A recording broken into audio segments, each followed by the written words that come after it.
Teacher कक्षा में पढ़ा रहा था, तभी एक लड़की डरी हुई दौड़कर आई और चिल्लाई, जल्दी दरवाजा बंद करो। टीचर ने सोचा ये मजाक है, पर दो और छात्र घबराकर आए और वे भी चिल्लाए, जल्दी दरवाजा बंद करो। जैसे ही छात्र दरवाजा बंद करने वाले थे, तभी एक लड़की शांति से अंदर आई और दरवाजा बंद कर दिया। टीचर ने जल्दी से पूछा क्या हुआ, लेकिन लड़कों को कुछ पता नहीं था। बस सुना था कि एक हत्यारा स्कूल में है और वह छात्रों को देखते ही मार रहा है। जैक को यह बात अजीब लगी, लेकिन चश्मिश लड़की ने कहा कि उसने खुद देखा है, हत्यारे ने उसके दोस्त को मारा। टीचर ने सबको शांत किया, फिर दरवाजा बैरिकेड करवाया, खिड़कियां ढकवाई और सबको चुप रहने को कहा। लेकिन जैक अभी भी परेशान था, इसलिए वह बाहर जाकर देखना चाहता था। जैसे ही वह दरवाजा खोलने वाला था, स्कूल के लाउड स्पीकर से घोषणा हुई कि सब कक्षाओं में ही रहे। एक हत्यारा जेल से भागकर स्कूल आया है, 3 छात्र मारे गए हैं। यह सुनकर सब डर गए। मॉनिटर ने फोन निकाला पुलिस को बुलाने के लिए, पर स्कूल के जैमर की वजह से कॉल नहीं लग पाई। तभी नैना को हत्यारे की फोटो मिली, पर सिग्नल कमजोर होने से पूरी नहीं खुल पाई थी। अचानक बाहर दस्तक हुई। हत्यारा छात्र बनकर स्कूल में घुसा था। उसके हाथ में काला बैग था जिसमें चाकू था। उसने स्कूल को नरक बना दिया था। कक्षा में छिपे लोगों ने दस्तक सुनी। बाहर एक लड़की मदद मांग रही थी। कुछ लड़कियां दरवाजा खोलना चाहती थी, पर टीचर ने रोक दिया। टीचर ने समझाया कि बाहर हत्यारा भी हो सकता है, सबको खतरा है। जैक ने कहा वह एक अच्छा टीचर नहीं है। टीचर ने दृढ़ता से कहा कि वह अपनी बेटी की रक्षा करेगा और दरवाजा नहीं खोलेगा। उसने लड़की को धक्का दे दिया। सबके बीच बहस शुरू हो गई थी। तभी अचानक दरवाजे पर दस्तक रुक गई। जब उन्होंने दरवाजे के नीचे देखा तो पाया कि दरवाजा खटखटाने वाली लड़की जमीन पर मृत पड़ी थी। दरवाजे के बाहर एक सहपाठी की मौत देखकर सभी एक दूसरे को दोष देने लगे। सिर्फ नैना ने शांति से उन्हें देखा और सुझाव दिया कि हर कोई सुरक्षा के लिए एक हथियार ढूंढे। कुछ को उपयोगी चाकू मिला तो कुछ को कैंची। साशा को स्टील का पाइप मिला, पर उसने वह अपने बॉयफ्रेंड जैक को नहीं बल्कि एक्स बॉयफ्रेंड जोनी को दे दिया। समय बीतता गया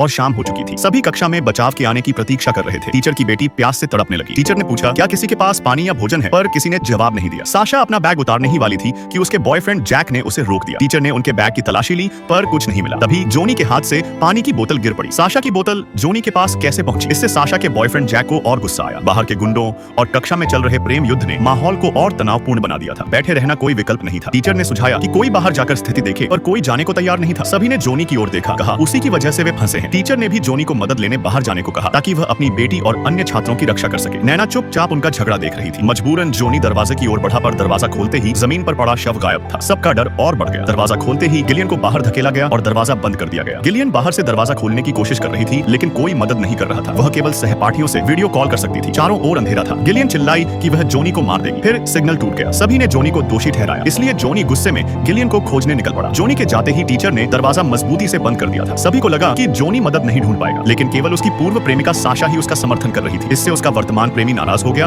और खतरे की परवाह किए बिना शौचालय जाने की जिद करने लगा। अब कक्षा में केवल टीचर बचा था। तभी नैना ने कहा अगर जोनी को मदद मिल गई तो टीचर छात्रा की मौत का कारण नहीं बता पाएगा। आखिर उसी ने दरवाजा नहीं खोला था। टीचर ने हिचकते हुए मदद मांगने का फैसला किया, ताकि उसकी बेटी को एक वीर पिता मिल सके। अब कक्षा में कोई पुरुष नहीं था। सभी ने नैना पर शक करना शुरू किया। उससे पूछा कि उसने सभी पुरुषों को बाहर क्यों भेजा है। नैना ने बदमाशी से हंसकर जवाब दिया, जिससे तुम्हारी फट रही है वो हत्यारा मैं ही हूँ।